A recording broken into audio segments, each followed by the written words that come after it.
What's going on, everybody? My name is Josh Hipp. I'm the performance director of Lebanon Ford Performance, and this is the LFP Podcast, where we talk not only about what we're doing at Lebanon Ford, but just the car industry as an entire spectrum. We talk about what's coming, what's new, not only for us but for the industry. And we get a little sidetracked. We have a little bit of fun. So today I'm joined with a new guest. I'm here with Niko McClellan, who is the general sales manager, the GSM of Lebanon Ford, and he's been around the business for quite a while. You've been in the automotive industry, I would say, essentially since you got your first job. If that's I've been around it my whole life. Yeah, I grew up in the dealership. Yeah. So, and I want to talk a little bit about that because before Lebanon Ford was even Lebanon Ford, you worked there. No, actually, I didn't. I actually came over as soon as Lebanon Ford, like 6 months after my grandfather sold it. Right after it was sold. Yeah, so it was Charlie Watson Ford, and I grew up in that same dealership, but he sold it and retired from the car business and sold it to Lisa Crowder and Winston Pittman. I actually worked for my dad. He had a small used car lot called Legend Automotive right down the road from Higher Prices. Legend Automotive. And then he got a job offer from Lisa to come back. Yeah. A really good offer. So to come back and sell cars. He's a huge book of business and customer base. So I kind of, I was kind of an undrafted walk-on person.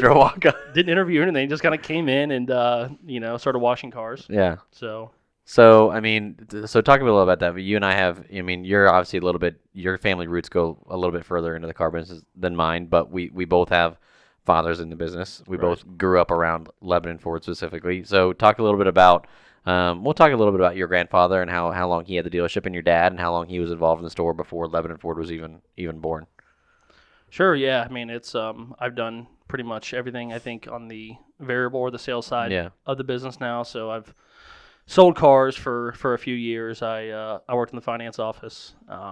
Used car manager for about 2 years, new car manager for about a year and a half, co-GSM.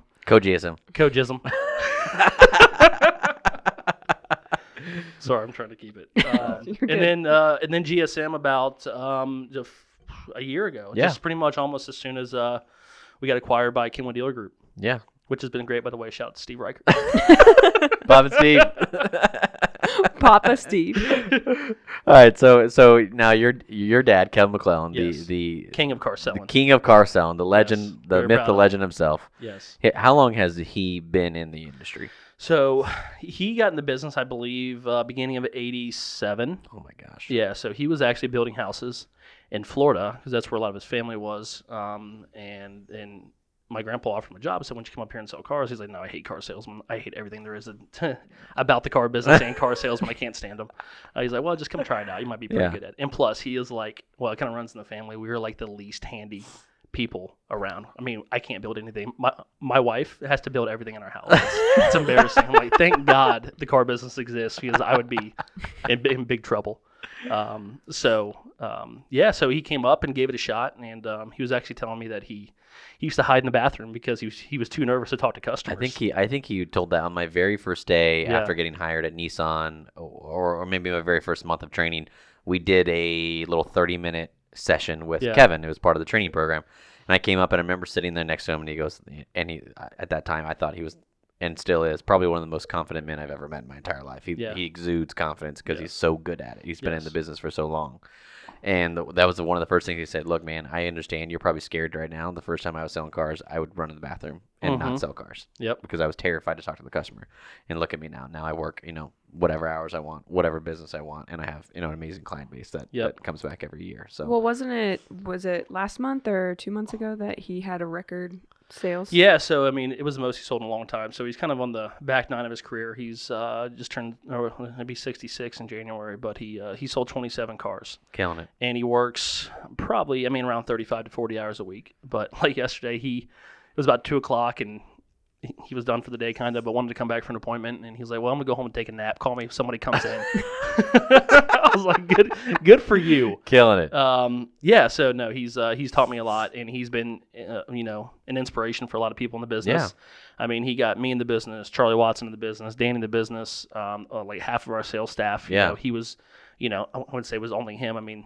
Obviously Lisa and a lot of people had a lot of stuff to do with it, but he helped bring a lot of people in to make Lebanon Ford what it is today. So I give him a ton of credit for it. Yeah, you're essentially a lot of the men in your family all came through Yeah. Lebanon Ford at one time. Yeah, definitely. I mean, there's a lot of people that have moved on from Lebanon Ford for one reason or another, and they've all gone to be successful. Yeah. Whether in the car business or outside of the car business. I think Troy Lutmer and Russell, who you had on last week. Yeah. I mean, everybody. It's been a great place. I think that's what's so amazing about Lebanon Ford, and there's still, and to this day, I mean, there's still people who think car dealerships are just like terrible places to be and all that. But at the end of the day, when I'm happy to go to work every day. I love it.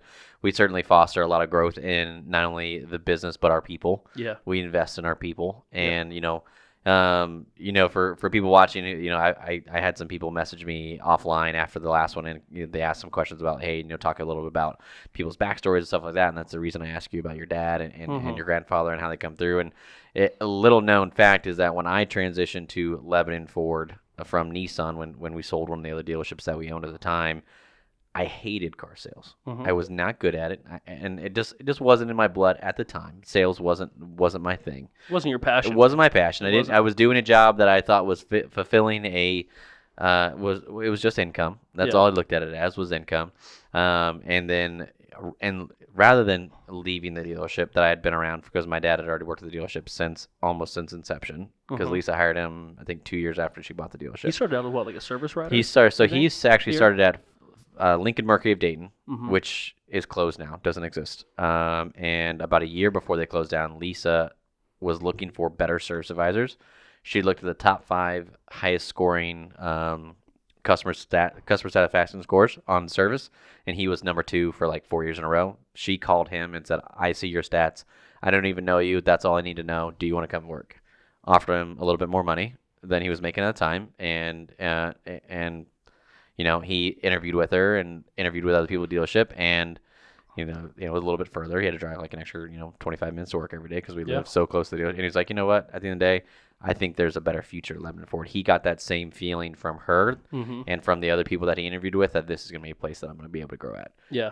3 years later, he was service director of Lebanon Ford. Yeah, he's been there for a long time, and I've looked up to your dad as well. As somebody who's been successful in the car business, and especially now, me being GSM, and him being service director. Yeah. Typically there's some friction there.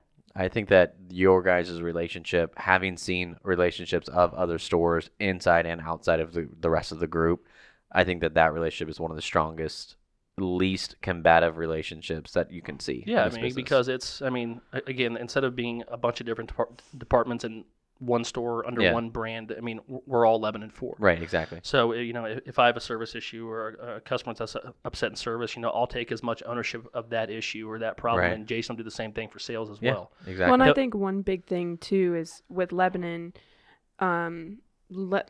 sales and service work together. Yes. Whereas in most other dealerships, it's completely separated off. Completely Your separated. salespeople will not 100%. talk to service. Service will not talk to sales. A big part of, I'm sorry. No, go ahead. A big part of that too was we were a part of the Ford Experience customer experience movement. Yeah.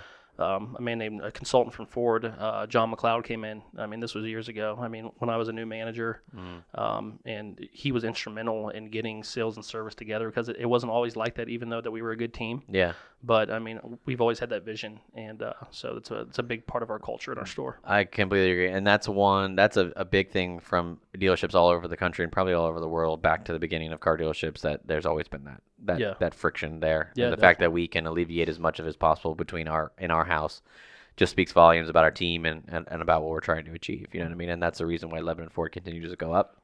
You see some of the bigger names start to take dips, lose both service and lose sales, because at the end of the day, if the sales department and the service department don't have a good relationship in a dealership, your dealership can't grow. Right. You know what I mean? At the end of the day, it just physically can't grow. You can sell as many cars as you want, but if your service person doesn't care anything about you selling cars, it's all about customer retention. All about retention. Yep. And that's, they need to have the same experience, during their ownership period back in service and parts that they had up front. If they have a great experience up front and we go back in the back and piss them off, exactly, they're never coming back. Exactly. No matter how good their sales experience was. Exactly. 100%. Do you guys want to talk about, for people that may not know, where Lebanon Ford is located in regards to the fact that we're a destination store? Sure. So we are located in a suburb, right between Cincinnati and Dayton. It's a small kind of a bedroom community. So most people that live in Lebanon works outside of Lebanon. I'm one of the lucky ones that lives in Lebanon and gets to drive 8 minutes to work every day. They, I wake up in the morning. So so it's a small town. So we're a pretty high volume store. In the Cincinnati area, we definitely compete with a lot of the top 4 dealers when it comes to sales. Would you want to explain kind of how Ford sets your expectations in regards to like geographically? Like compare like a King's Ford who is in an auto mall versus a destination store. People might not know the difference between like the fact that a destination store has to work a little bit harder to get. Yeah, so being a destination store is kind of what we call us. Most people aren't just driving by in Lebanon. If they live in Mason, I mean, there's not much shopping in Lebanon aside from downtown Lebanon. They have some great little small shops, but there's not a lot of traffic in Lebanon. So we have to work really hard when it comes to follow up, building our book of business, networking, and drive people to our store. Whereas a lot of the King's Auto Mall, I was driving down here. We're actually in Coleraine right now at Northgate's location.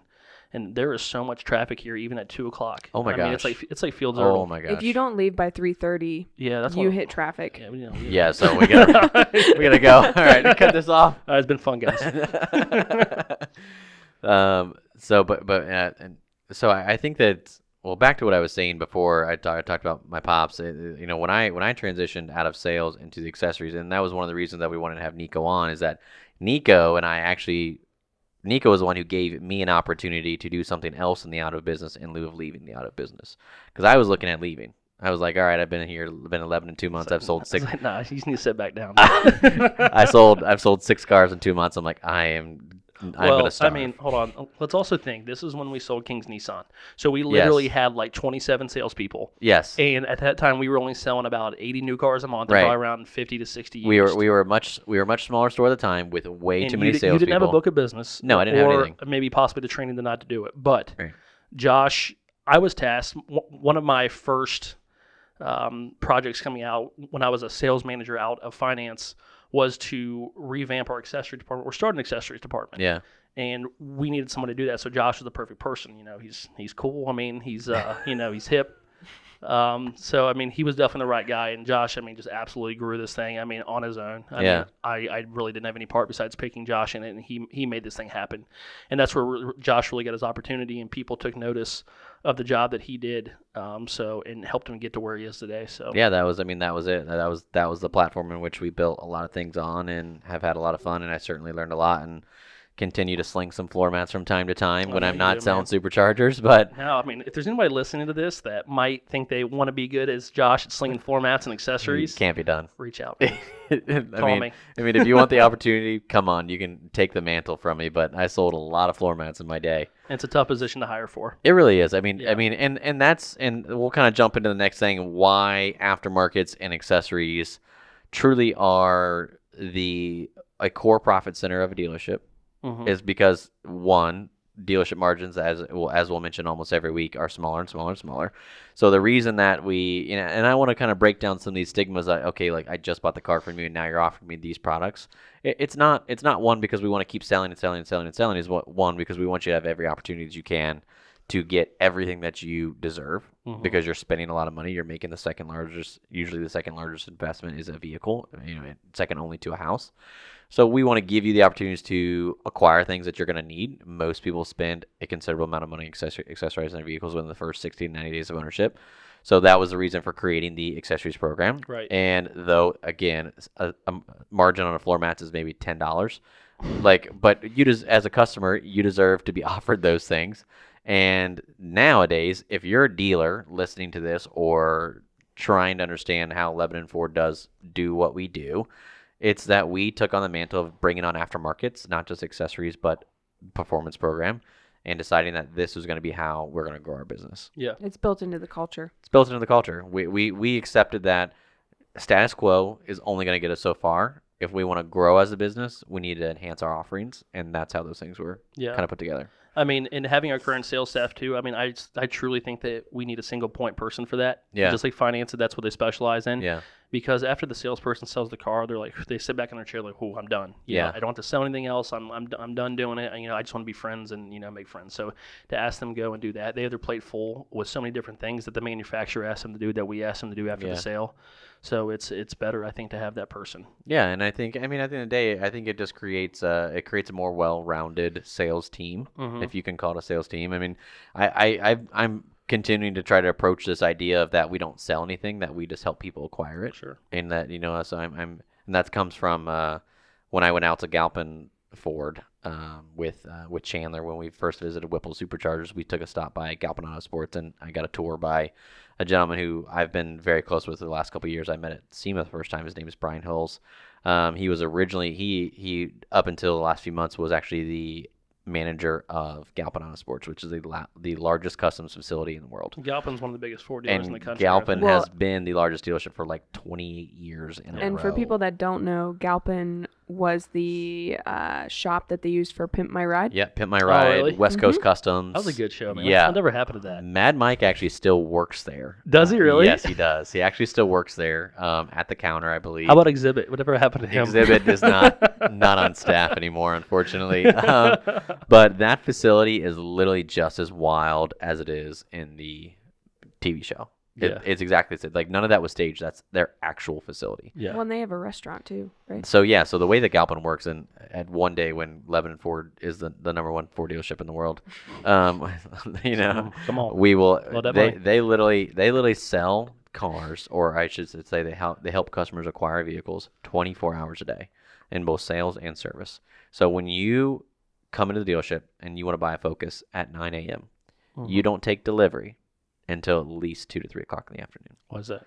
Because they have 89 finance managers. Can you imagine stroking that many egos? They literally have a rotation of like 20 to 25 finance managers on staff at any given time. They have how many new and used they retail every month? So the last time I looked at it, he did something like, I think they did like 600 to 800 new. Wow. Every month, and then it was exponentially more used. Yeah. Because they literally, all their dealerships are right there, so they just, okay, you want that one, we'll just go across the street and grab it. It's that close because they're all on the same block. And then literally they have almost every manufacturer there. I think the only thing they don't have is a Chevy store, kind of like us. They have exotics, they have Heinz, they have Aston Martin. 89. So yeah, Brian walked us around this auto mall and kind of talked to us through the process. They had like 150, 200 salespeople. Something crazy like that. Wow. And they just go through rotations. They're all paid hourly plus spiff. Like, they're literally, that's the way they sell. Everything's priced the most aggressively. It's in LA. Like, so yeah. the idea of, one, if you're in LA and you like want to try to shop a dealer, you're going to spend 16 hours trying to get to all 4 dealerships in LA, because going from Galpin Ford to the next one that's 6 miles away is a 45-minute drive. Wow. So there's no chance you're leaving Galpin Ford when you're there. You're buying a car. Like, you don't want to go to the next dealer because of how long it takes you to get around LA. But literally, so you go in, you do your paperwork, you pick your car, you get your normal experience, an hour, 2 hour, whatever that may be. And then they say, okay, cool, we have the Galpin restaurant. Go ahead and go have lunch. We'll see you this afternoon for your delivery, because we've got 600 people ahead of you. 600 people ahead of you to buy a car. So apologies. Yeah, apologies. There's literally nothing we can do about it. Yeah. Lunch is on us. Go have lunch. So they have it literally built into the Ford dealership. They have a restaurant. Yeah, so a lot of dealers, including us, are working on a bunch of different things to speed up the purchase process. Yeah. Because, if you think about it, literally everybody else is on online retailing. You can buy any product except for a car.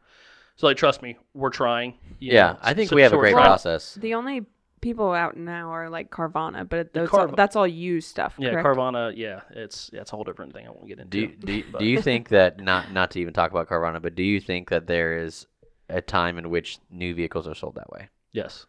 Well, That's Tesla the next does thing. it, right? Yeah, if you look back, I think 10 years ago, nobody was using the internet to buy cars. They were still going from lot to lot. Yeah. And they visited like 4.5 dealerships before they bought a vehicle. Now they visit 1.2 dealerships before they buy a vehicle. And that's just because in today's people do consumers are all more their educated. research. People don't want to deal with a salesperson. People don't want people calling them all the time. They find the car they want online. They do all their research online, and they usually don't even send a lead in anymore. They just come by it. They'll call in or they'll just stop in. Yeah. And they know what car they want. So that's helped shorten the sales process already. But again, there's a lot of other factors that go into that as well. Yeah, So. I completely agree, and I think and that's what's so great about specifically the people that we're trying to foster and produce at Lebanon Ford is that they're all they're trying to do is get you to A to B. That's it. They're not. Yeah. There's not. They're going to educate you on the education that you don't already have, Mm-hmm. and get you to A to B as quickly as possible. And I Yep. think we produce a very expedient. Yeah, I mean, it's Sales. something that we're still tweaking, and we're Yeah. actually working on something right now that's going to help speed up the purchase process and get things more digital. Yeah. And more in line with the way that you buy things on Amazon. So we were, I think, light years ahead of a lot of dealers when it came to having our website up to date, having good Yeah. pictures, having good descriptions. But in the past 5 years, everybody else has caught up. Right. So, we're kind of stuck in the same boat with everybody else, but it's time to differentiate ourselves now and go in that direction where we see the business going. Yeah. Lebanon Ford Prime. Lebanon Ford Prime. Lebanon Ford $100 a year. comes with unlimited streaming service. I'm not sure what you get for $100.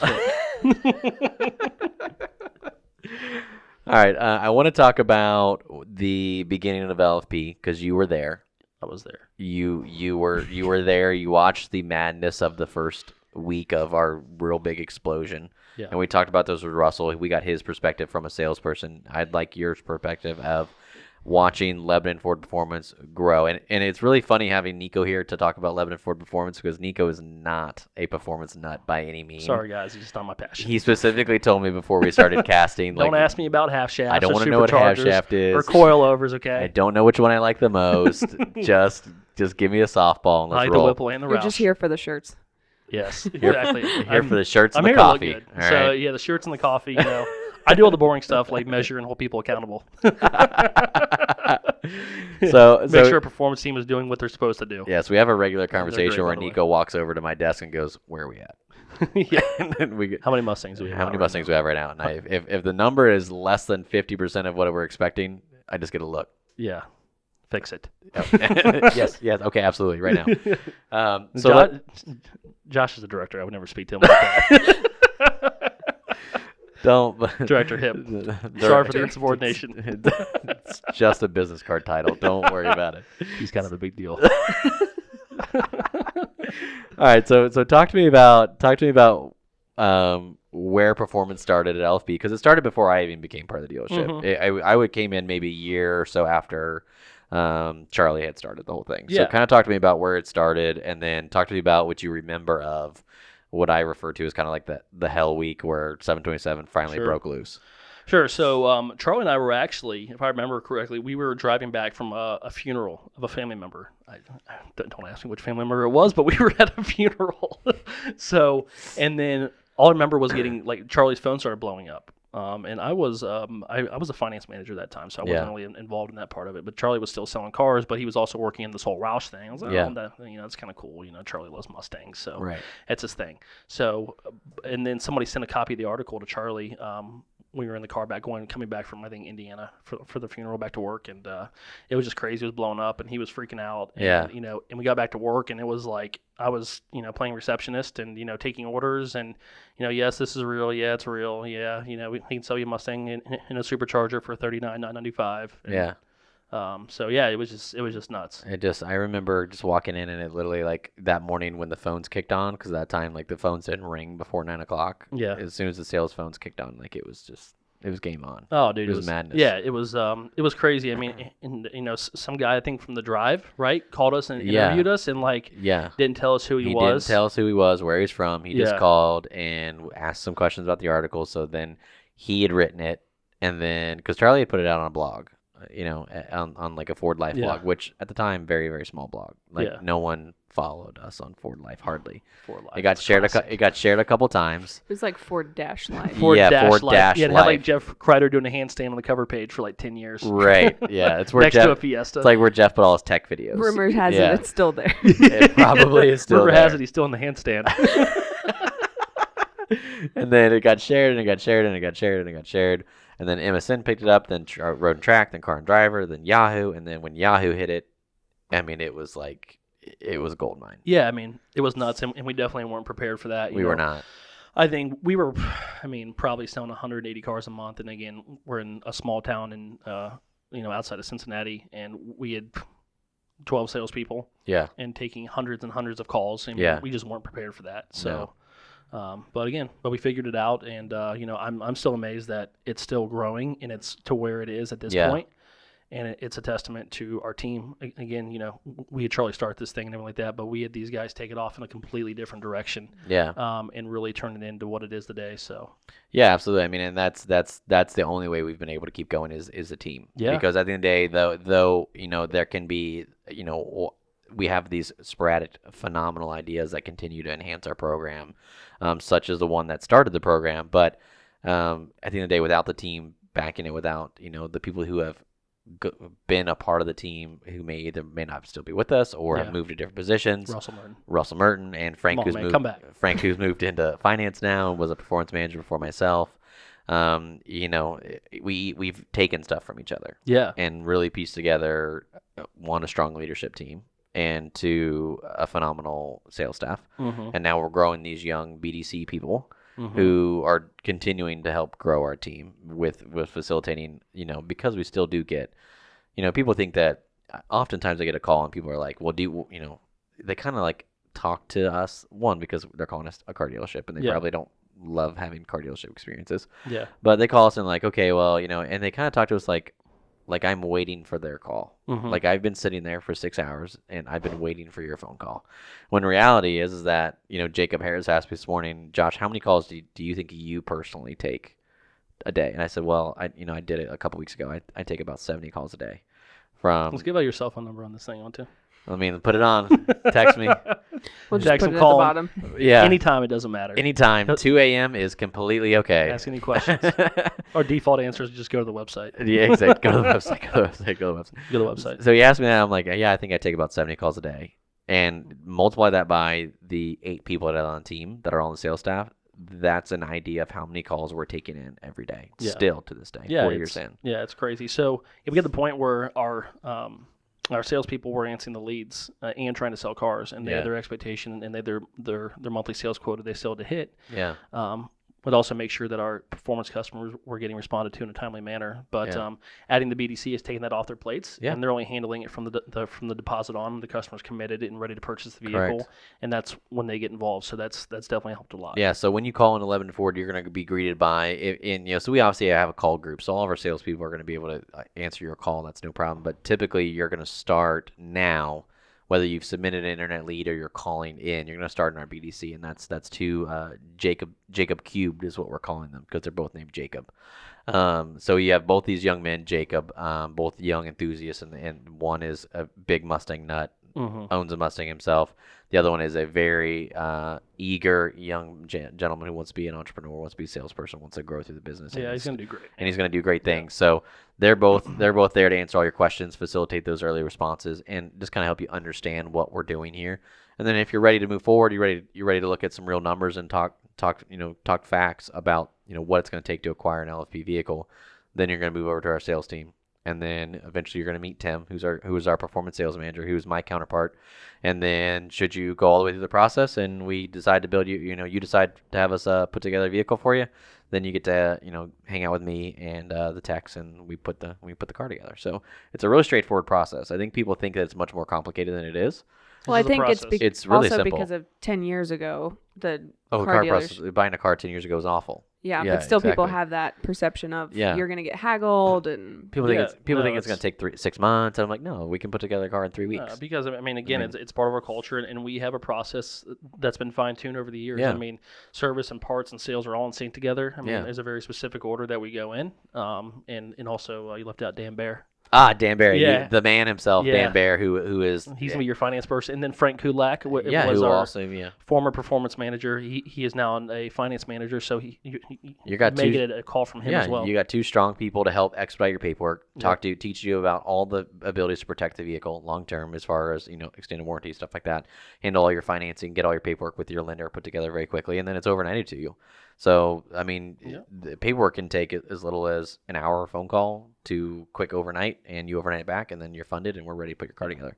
So it can really go together very quickly, and I think that's a misconception that a lot of people have about specialty vehicle programs. that it must take forever. Yeah. No, And this is not the case. that's a good thing too. Is that we I think have the largest Mustang inventory in the Midwest. It's a good thing to have. So It certainly there's a helps. lot to choose from. Whereas when we first started, we kept 5 in stock Yeah. because we just didn't sell any. And a lot of our competitors still only keep 5 or 6 Yeah. in stock. So it's that's a good thing that it expedites it. But we also do special orders as well. So Yeah. I can go on and get your perfect build done at the factory the way you want it. And then Josh can customize it for you. Come on. Drop the Get Hit logo on their hashtag. Hashtag get hit right on the back. Now, the one thing that I don't love about our massive Mustang inventory is the amount of floor plan that we pay on said inventory.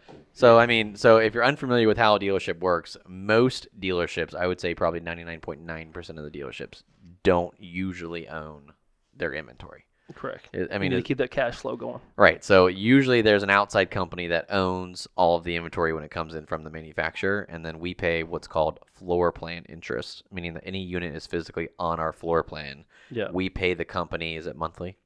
I believe so. Yes. Monthly on every unit, and it's a percentage of what, the MSRP or the invoice? Or Yes.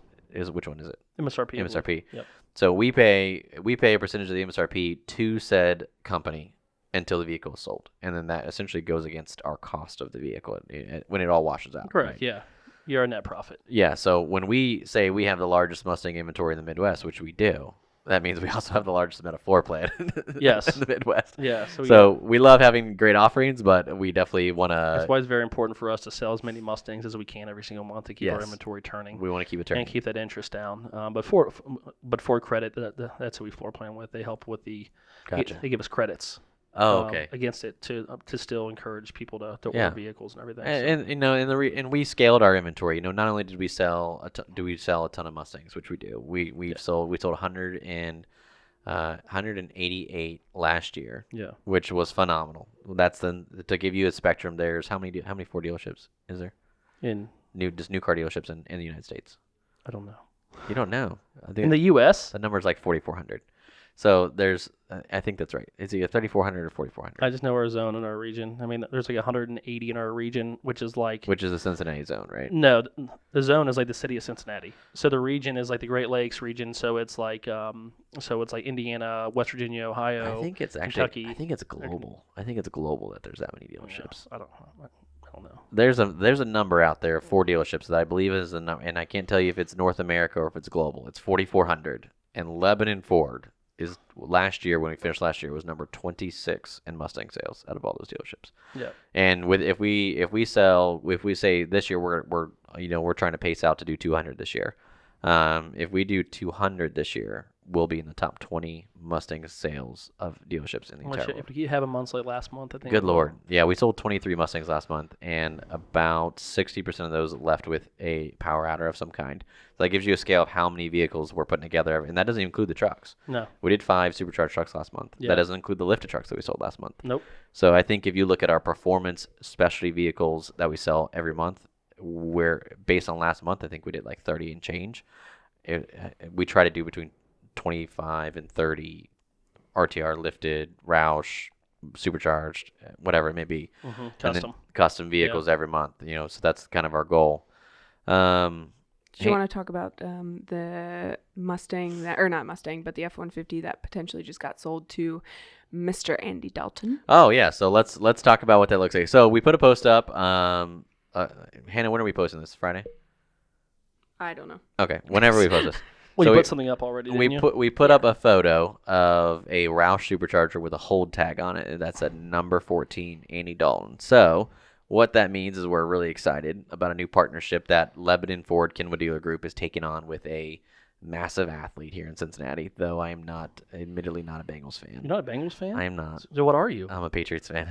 Dude. Well, at least you're not a Steelers fan. TB12 till I die, baby. Have you ever even been to New England before? I lived in New Hampshire when I was 10 years old for a year. That doesn't count. That's like people who are Steelers fans, but they've driven past Pittsburgh. No. And now they're Steelers fans. No offense to the Steelers fans. And your team's a lot better than mine. And it is certainly a bandwagon relationship, because the only reason I am a Patriots fan is because the very first professional sports game I ever watched was the 2001 Super Bowl, in which the Rams lost to the New England Patriots. Okay. Well, I'm a long-suffering Cincinnati sports fan. Oh, I'm sorry. I've also been called the worst fan ever, because I get really down on my team sometimes. So what we're excited to announce, fans or not fans, is that through our partnership with Roush Performance, we have had the opportunity to work with number 14, Andy Dalton, quarterback of the Cincinnati Bengals, and he is going to be demoing a Roush Nightmare out of our inventory for the next few months. And we're going to get a chance to, we're actually going to be delivering it here in a couple of days and getting to meet Andy, getting to meet the team, getting to see the facilities, and then we're going to be partnering together, doing some content, doing some social media. Andy's going to be doing some social media for us. He's also going to be coming up to Lebanon Ford and checking out our facility. So we're going to see where he goes to work. He's going to see where we go to work.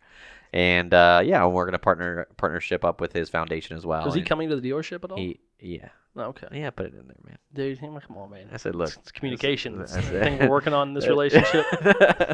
So not only are we going to get, obviously, not only are we going to deliver the vehicle to him at the stadium, we're going to get some Facebook, some Instagram, some Facebook marketing together. And then he's going to come do a visit here at the dealership. And then at the end of the demo, he'll either have the opportunity to take home the 650 horsepower Roush Nightmare for himself. Or it'll go back and be available for sale at a demo discount at Lebanon Ford, and come with some Bengals memorabilia as well. It'll be Andy Dalton's Nightmare demo. So we should have him test drive that 1,000 horsepower RTR. Unfortunately, it went home. Oh no! Oh, did it? Finally. Yeah. 399 days. That's a great partner to have, I think. I mean, you can't really find a better guy than Andy Dalton. Yeah, he's a really nice guy. Yeah, he is. I mean, he's a nice guy. His foundation does great work. So I think he's gonna be a great person to partner with. I think it's just an amazing opportunity. I want to thank Steve Nardi, who set up the relationship, because Steve Nardi is a huge football fan, and is he a Bengals fan? He's a Bills fan. Oh, okay. And that's actually how I don't have a problem with the Bills. That's actually how we got connected to Andy. Is that Andy's agent, Dusty, it actually represents a couple of the players that Steve knows personally on the Bills. And that's how the whole thing kind of came together. He was telling me about it. He's like, hey, man, you guys should really try to get into, get an influencer such as a major athlete to demo one of your vehicles. And I was like, well, do you know anybody? He said, well, I happen to know Andy Dalton. I said, that'll work. That'll work. It's a big enough name. That's a big enough name. So he reached out to Andy's agent and said, hey, Lebanon Ford would be interested in maybe doing some partnership, and kind of spiraled from there, and we got the Reichert and the Reichert approval, and the law firm, and so on Monday, we're going to be taking the Nightmare down to Paul Brown Stadium, doing some content and checking out the facilities and delivering a badass truck to a very cool guy, and happens to be the quarterback of the Cincinnati Bengals. Take that, man. What a resume that is. Yeah. College athlete, major NFL quarterback, great guy, philanthropist on the side. Yeah. Yeah. Yeah. So I'd love to do something with like his organization, his charity. Yeah. We donate money to different causes throughout the year. So I think that'd be cool. I think it's a great way partner up with him and what they do. No matter what we do, whether he buys the vehicle or not, or if we make this a consistent thing with him or any of the players after this, I think that's something that should always be there. Yeah. Because we should always give, not only, obviously this is benefiting us both for content and stuff like that, but as long as we're giving some really good goal, like helping a charity. Yeah, I think that's a big thing. Cool. Hannah, what else? What else can we chat about? Give me some of the questions that we got on that post, if you wouldn't mind. Yeah. While I pulled those questions up, Niko, we asked this question to Russell. What is your favorite video that we've ever done for Lebanon, whether it was including you or just favorite video in general? Yes. My favorite video, the one with Russell behind the truck was really funny. The winch. The winch. The winch. Yeah. And they spelled it wrong. That was so funny. I actually funny. listened to the last episode you guys had. I was laughing. So funny. Because I remember. Thank God, again, we're good at selling cars. I remember. Because we can't spell. Grammar and spelling. it's not necessarily our thing. It's tough for us. I don't know, that shark video, I personally hated it, but I thought it was great. There's a lot of people that liked it and thought it was funny, but the one part of that video that I will always laugh at is when I threw that shark at you and you were not expecting it. Because I was just filming and I'm like, what if I just threw this at Niko? And then I did, and then you had the best reaction to it. Yeah, no, there's been a lot of good videos. I'm still not very good. I'm definitely not as good as Josh at shooting the videos. I'm not very good And like either. shut up. And like the only person I'm comfortable letting me film me is Hannah. Right. So if like anybody else comes, like nope, not doing it. Oh yeah. I mean, big shout out to Hannah on that. I mean, Hannah has done all Hannah's of our a beast, videography for a dude. very long time and Thank you. has been helping us really grow our on camera personalities. I've never seen a better videographer than No, Hannah. yeah, Thank you. certainly. She's been instrumental in helping us grow our business Yeah. and get to where we are. So. I mean, there are a lot of dealerships that hire like kids like right out of high school because they have cool cameras. And Yeah. Hannah is not only educated in this field, but has the vision to actually And put some- together a scene And some badass drones. and some sick drone shots. No, So- besides the one that fell out of the sky for your Yes, if you if you remember the gender reveal, like the drone literally shot out of the sky and just plummeted straight to the Well, it ground. wasn't in the video, but it's on my personal Oh, YouTube yeah. because I had to submit it to DJI. I think 'cause, you had so- walked away at that point, but literally, What? literally, she's like flying the drone, like getting ready to land it, and it Oh, just like for the freaked- gender reveal. For the gender that was reveal, a cool video too. I forgot about yeah, that. that one. was a good one. I mean, obviously, I'm a little biased on that one, but yeah, I mean, it was that was one of my favorites, just obviously because of the content itself, but the fact that owner of a vehicle that we'd built allowed us to do that, and that was pretty cool. It was pretty neat. that video you shot. Was it last October during Halloween? And like you kept The like flat. spectacular savings where Spectacular savings. We try to make it as corny as possible. So and, like you kept flashing like the witch thing over my face. oh, or I whatever. was putting you in different costumes. Yeah, yeah. yeah. So that was pretty good. Most of the questions that we're getting are very like Mustang data logging specific based Okay. that we might not. I think we saved those for like yeah. a Tim Flanagan, Mhm. Brandon Gordon, maybe Frank Kudlak. Yeah, specifically Frank Kudlak. And Yes. the other one big question would be warranty stuff, which we might save for Jason Hip. Yeah. Let's talk about some big picture stuff. Let's talk over about, here. let's talk Yeah. about some. So you. Well, why don't we talk about Ford? Like Let's talk about- I was gonna actually, say so today is September the 11th, it is. and I was actually that thinking, we're recording this. recording on September 11th. Where were you when that happened? Because I was thinking about that driving over here. Yeah, good question. I was in. This is when I lived in New Hampshire. Yeah. I was in third grade in my classroom, and I remember the principal walking in and grabbing the teacher Yeah. and taking her out. I can't remember her name. Taking her out, and they were out in the hall for about 10 minutes. It was like story time or something like that. So we were like listening to another teacher tell us a story, and he grabbed the first teacher and took her out. She came back in crying. Came in, grabbed the other teacher, took her out. She came back in crying. And then the students weren't told anything. I think because we were probably all too young. I mean, Yeah. it was like K through 5, so we were all too young to even understand what had happened. Mhm. I got home, and we were living with my aunt and my uncle at the time, and they were both home from work. And normally they weren't home at this time because usually my brother and I just walked home, and we were old enough to kind of manage ourselves until either my mom or my aunt and uncle came home. And they were sitting in the living room watching it, and I came home and I didn't even know what the World Trade Center was. Yeah. And then they explained it to me, and I thought, oh my gosh. Mhm. Crazy. Where were Yeah. you? How old were you? I was in second grade. Oh, were you? Yeah. Yeah. Yeah, I know. You're And old in here. I don't really remember much of that day besides being in class and then coming home and my mom and dad were just sitting at the TV Yeah. crying. But I do remember after the fact when I was older and I asked my dad where he was. And he had a logistics company in Dayton that like they sent shipping stuff to like Wright Pat and everything. And he had to go to Wright Pat that day and everything was shut down. And he actually saw, because what is it? It's not Air Force One until the president's on it, correct? Right. Right. There's But- like Air Force 2 and stuff. The Yes. vice president. Yeah. So whatever vehicle or whatever airplane that they had at Wright Pat, Yeah. actually you just see all of these fighter jets just take off from Mm. Wright Pat. That's the only thing that I like really Gotcha. was Crazy. crazy. What about you? I was in 6th grade. So yeah, it was crazy. I remember watching the second plane hit the other tower, and yeah, it was. Were you at home or were you watching it at school? I was They at did- school. They yeah. had it on at And they- school. and they turned the TV on for us. Oh my gosh. You had to Wow. watch everything because it was like a historic moment. It was Right. it was terrifying and stuff. And I remember talking to my parents that night and my dad.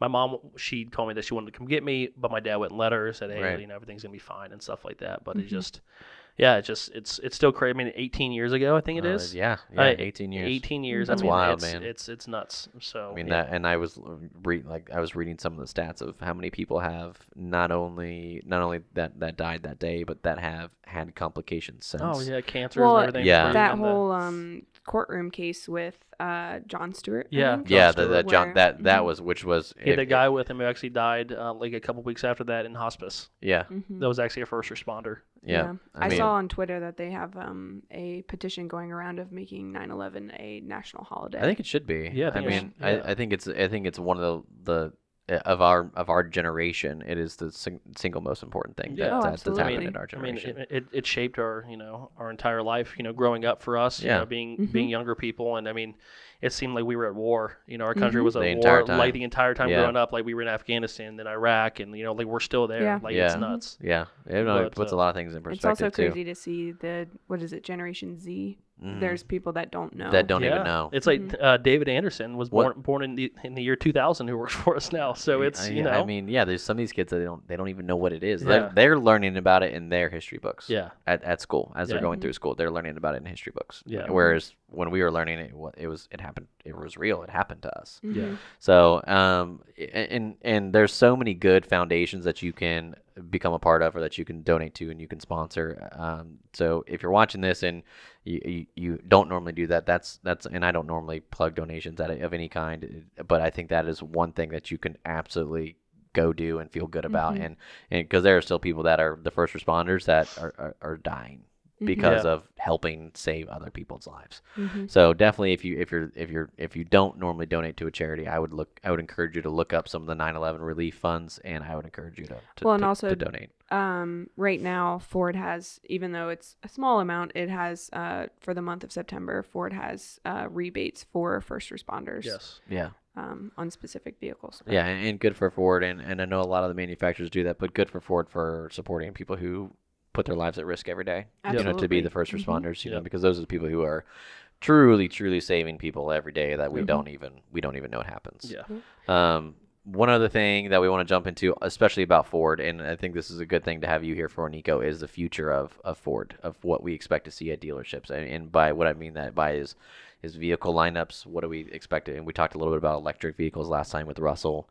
What do you think that, obviously the sedan line is being killed? Yeah. If Well, you look, for the time being. for the time being, and it may resurrect at some point, and I'm sure it will. But Well, I'd and like it's not getting killed overseas, correct? not overseas, but in North America. There are still going to be multiple lines across the globe, but in North America, they're slimming it down to only what will be the Focus Active. Is correct? Or is Yeah, it, the is it- Focus Active and the Mustang. in the Focus Active Mustang. So Yeah. what do you take that approach? What do you think about that move, and what do you think about what's coming next with like Ford's electric line? Well, I remember finding out, and I think we found out at the same time as the public finding out. So Yeah. it was kind of a shock to us to Mhm. wake up and read it on automotive news And we hadn't even been told yet. and haven't been told. And then they sent out a letter, said, "Oh, I'm sure you've heard the news. Don't get down. Blah blah blah. We'll figure this thing out." But I mean, again, at the same time, I mean, Ford's a solid company, and they've been doing a lot of good things for over 100 years. Yeah. So I do have faith in the company, and I still really like their product. And they're coming out with some great products, just like the Ranger. Yeah. It's been an awesome truck. I think they are hitting the right price point on that, and it has a really good design. And then they have the two Broncos coming out, the Mini Bronco and the Big Bronco. Yeah. Which actually, I'm going to a Ford dealer meeting in Chicago next week, and I actually get to see the Bronco. The big one or the small one?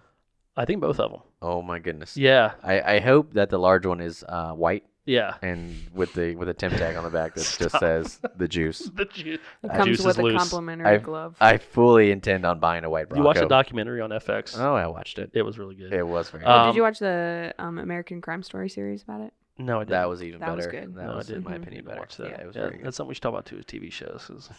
We'll have a bonus episode Bonus Okay. episode: just on TV pop shows, culture. Mhm. alcohol, cigars, I and like it all, baby. At some point, we'll create a Patreon, and then all of the bonus content will go to that Patreon. There we go. Oh yeah. But yeah, in regards to Ford, I think they're going the right direction. The SUVs are super fuel efficient. Yeah.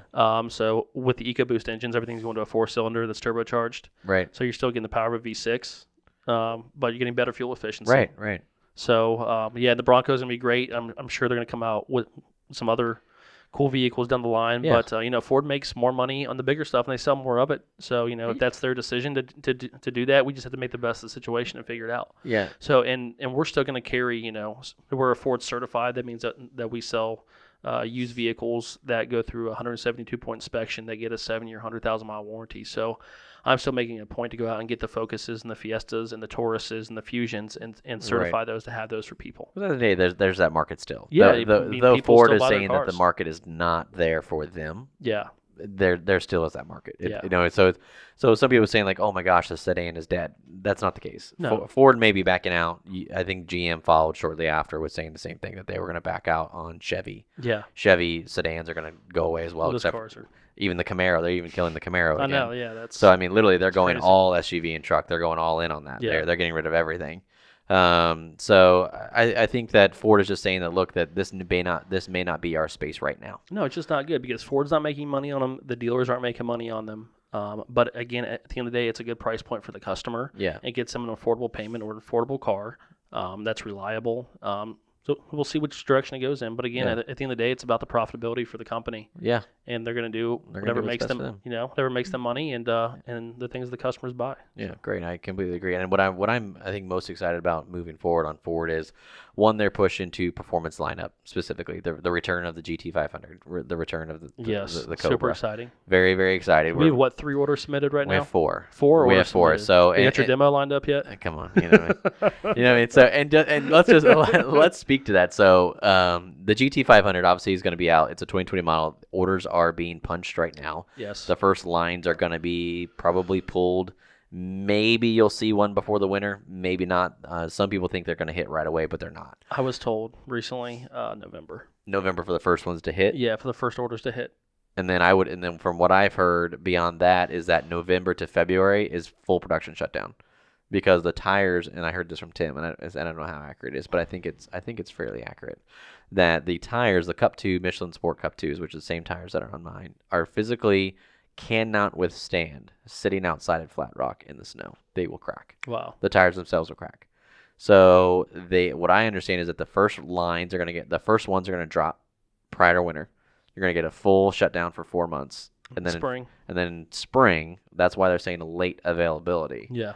They're going to pump out the rest of the orders. Well, No. are they going to have those orders go to like West Coast? That way- No, I mean they're saying, well, because every GT500 is going to be produced in Michigan at the Flat Rock Assembly. No gotcha. matter So where like full assembly over there? full assembly, obviously the parts will come back from wherever the Mustang parts are pieced together from. Yeah. But the Mustangs are assembled at Flat Rock. Got it. So these vehicles have to ship from Michigan. So even if your dealership is in Texas, where it's nice and warm, the car in its early stage physically can't withstand being outside in the snow. The tires will harden up to the point that they'll turn into hockey pucks and they'll just crack. They'll break right off the wheel. So how does that translate to our customers? I mean, because we live, it's not the coldest place, but it gets pretty darn cold in the in the wintertime. So what should our customers do that are buying these very expensive vehicles? So when you look at buying an LFP Mustang, or even if you're talking about buying a GT500, because we have 4, and not all those folks that are ordering their GT500s live in Ohio. Actually, only 3 of the 4 here. 1 is actually in California.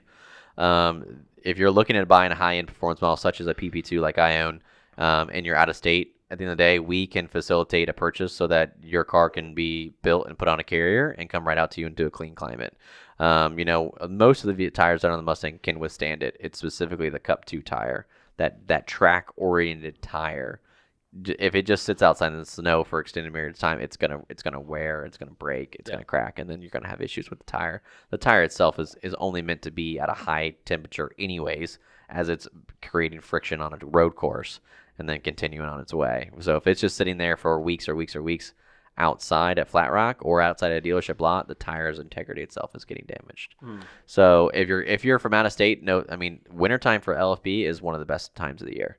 Though August is usually our best month. January, February, we're in high production because we're getting cars ready for February. We're getting cars ready for the season. So if you're thinking about an LFP Mustang, hey, I want a project car, I'll have you guys build it through the winter and then it'll be ready for spring. Absolutely do that. Yeah. Get your order in on your 2020 because the order bank for 2020 is open now. Your car should hit October, November-ish.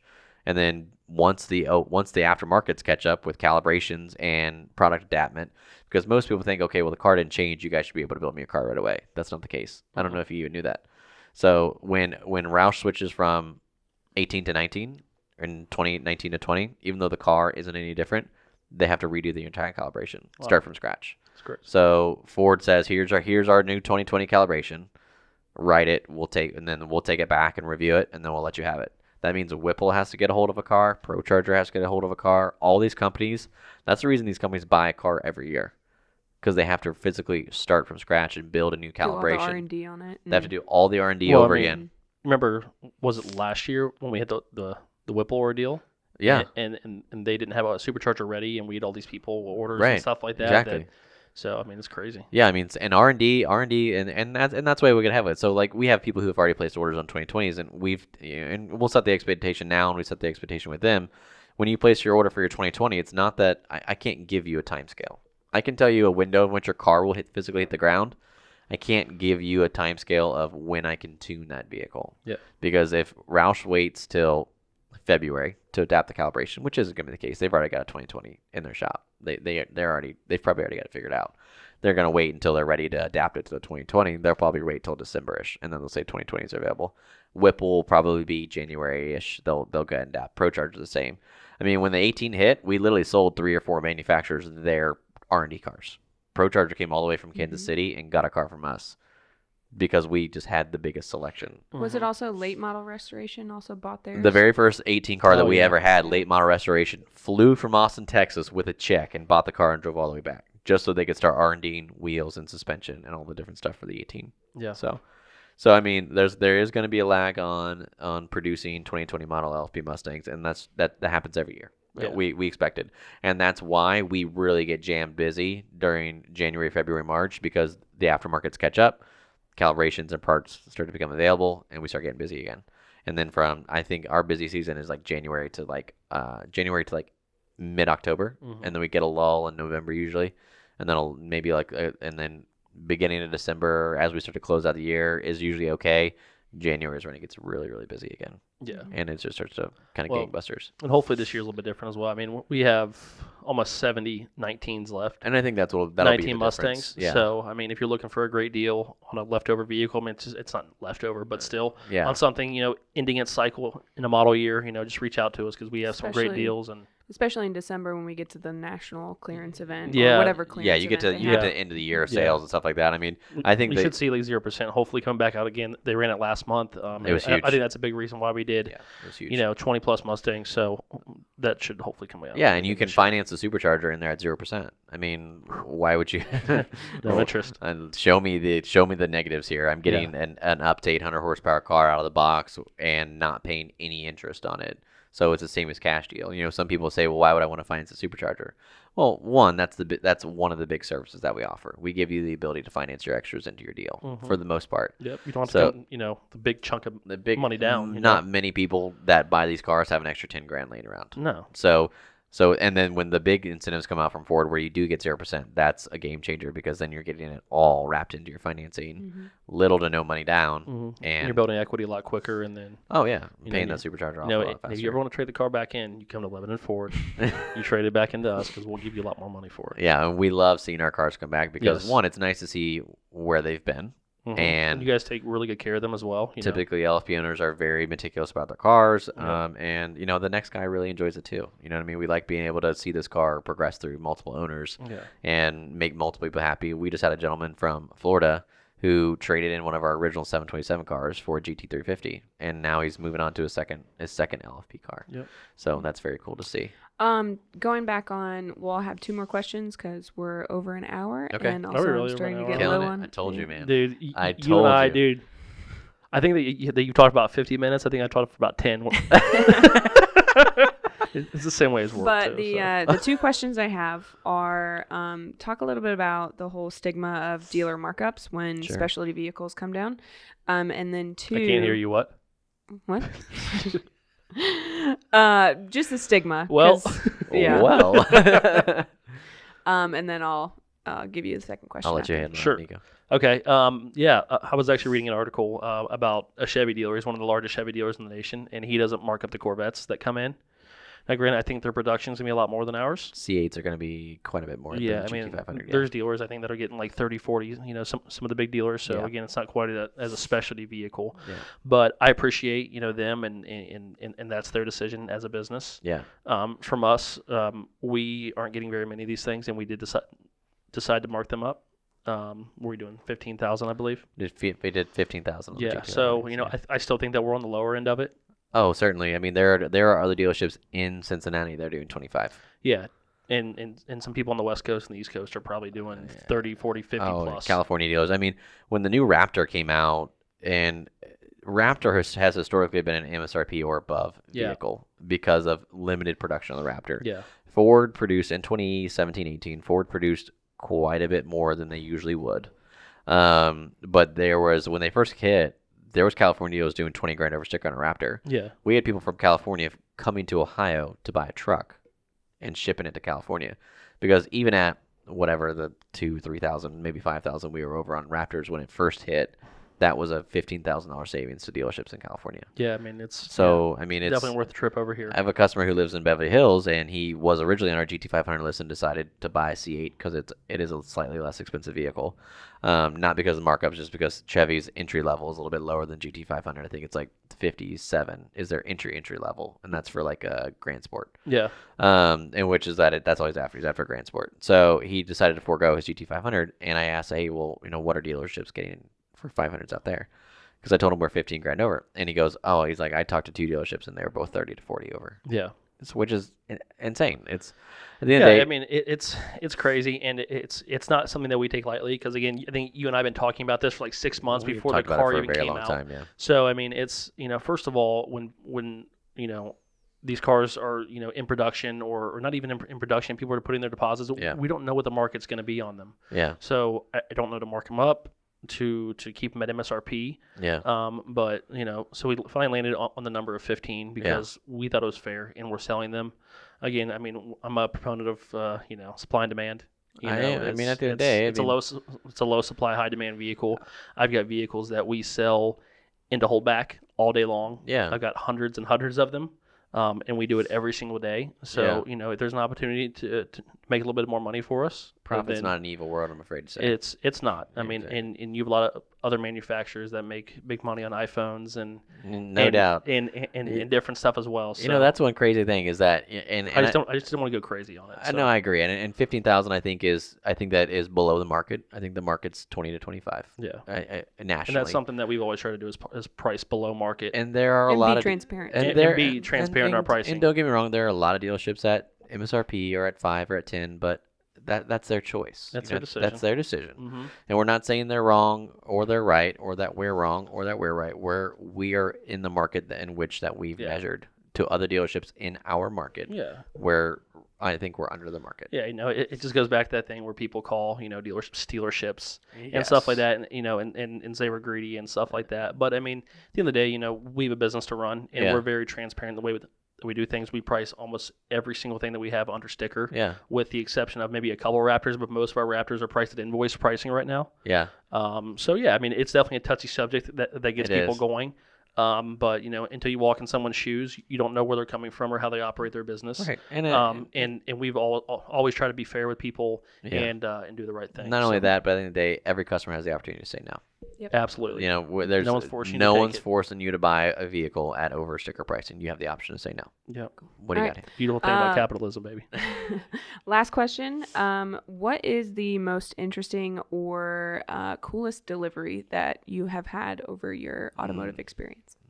The most interesting or coolest delivery? I've got mine. You go ahead. No, why don't you go ahead while I think about mine. My favorite one was an LFP vehicle, beyond my own deliveries, because I like nice cars. Is we built a 727. Hannah, you remember this one probably. It was a replica. Yep. I just watched that video the other day. I watched it like 2 weeks ago. That was your first video on camera, by the way. It was. How far I've come. There was a family in Indiana who had a very long history of drag racing in their family. They had a 69 Cobra Jet. A 67 Cobra Jet that at one time this couple had met. They'd gotten married. They had their first son, and bills got tight and they sold the car. Mm-hmm.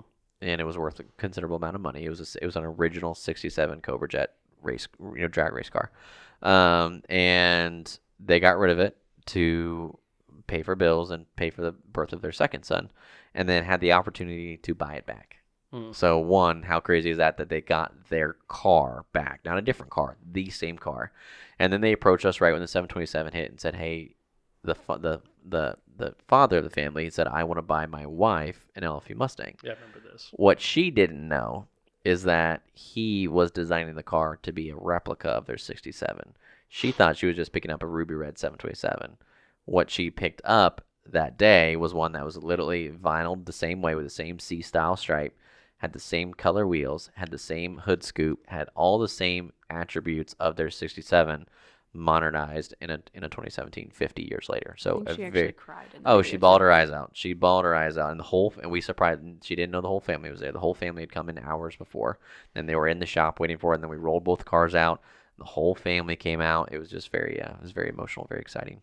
Yeah.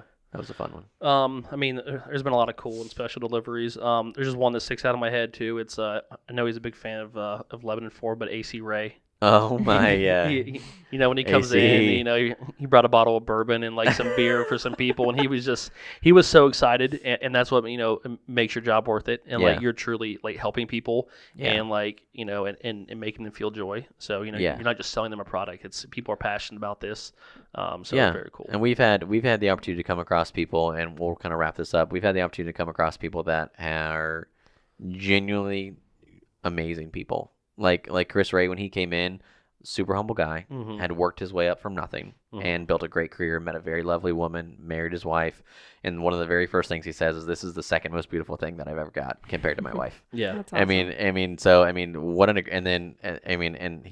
Fortunate enough that unluckily for him that the car got totaled about a week after his ownership, but he got to do it again. Yeah. We built him a second car, we've met some incredible people along the way, and it's been probably one of my favorite parts about the job. Yeah, that and just helping. I mean, it's we have people from all walks of life that come, and sometimes there's some people in not such good situations, and to help them get out of maybe a broken down car or a car that they're paying 25% interest rate, and I'm able to get them a 2.9 or a 1.9 going through Ford, and truly help their financial life. Yeah, things like that can really change your circumstances. Yeah, and people cry and give you a hug, and I mean that's the stuff that makes it worth coming to work and working 12 hours a day. So yeah, just it's meaningful stuff. Yeah, love it. And anything else for us? I don't think so. I was going to mention the GT delivery. That was probably one of the coolest experiences. Probably one of the I've ever coolest gotten. experiences I've The had Ford doing GT? this job. Yeah, seeing that vehicle in person was very, very awesome. And just the whole experience in general. I mean, they bring a specific delivery person over, a concierge as he's called, to specific, and he knows everything. One of the things I took away from that delivery is he knew everything about the owner. Yeah. They'd never met and only spoken on the phone once. Wow. So he literally called to arrange the delivery and the location, and to introduce himself and said, "Hey, my name is Steve. I'm going to be the one delivering your car, your new Ford GT. Congratulations." And the gentleman, the owner, who to this day is still remained a private owner, very humble guy, very had down to earth, very so down to earth, very well off. He built a great business for Good for himself. him. Had a great career. Had the ability to not only acquire an 08 GT but a 2019 GT. So I mean, And certainly there's side by side pictures on our Facebook. Of yes, them. yeah, and you can go through our Facebook to see Was this those. Bob's friend? This is Bob's friend. Okay. Yes, yeah, and so literally the concierge. One thing that I think if we could take anything back from that delivery and put it into our own business is the communication. Just like you said earlier, is the people who build and produce and deliver the Ford GTs are so efficient at communication that Steve literally in his pocket had a cheat sheet of every contact that the owner had ever had with the company at every stage of the game and could recite it verbatim. Literally, the owner was talking about it. He was kind of losing his track as to he couldn't remember the gentleman's name he was talking to. I was talking about so-and-so about the color. I was wanting to pick the color versus the stripes, and I know I'd gotten the kit, but I wanted to make a change, and I couldn't remember. And then Steve said, "Oh, that was John. That was John. You guys, do you remember the conversation last May when you talked to John?" He goes, "Oh yeah, absolutely, I do." Steve had never met the owner before. He wasn't a party to any of those conversations, but they had taken such meticulous notes and give them to the concierge so that he could speak so intelligently that it was as if he was a part of the whole process. I mean, imagine if you're imagine if, a salesperson does all the work for one, and then somebody else ends up having to do delivery. No different than what I do for our Mustang team. Very rarely do I get to ever meet. I don't handle any of the sales process. I only handle the logistics process of getting your car put together, talking about the fun stuff, making it fast, and then I do the deliveries. Mm-hmm. But our LFP team has gotten so good at communication, and I think that it's transitioned to our wholesale staff that they're getting so good at communication that I know conversations that Brian Hoyne had with Matt Tracy, and before I even talked to Matt. I knew those details because Brian provided them to me so I could speak intelligently about what Matt's vision for the vehicle was when all I have is a piece of paper in front of me that says what's he buying. Yeah. We should have a whole podcast just on that delivery. Yeah, we should. We should do that. We should. That'll be the next podcast. We'll do that next. Yeah.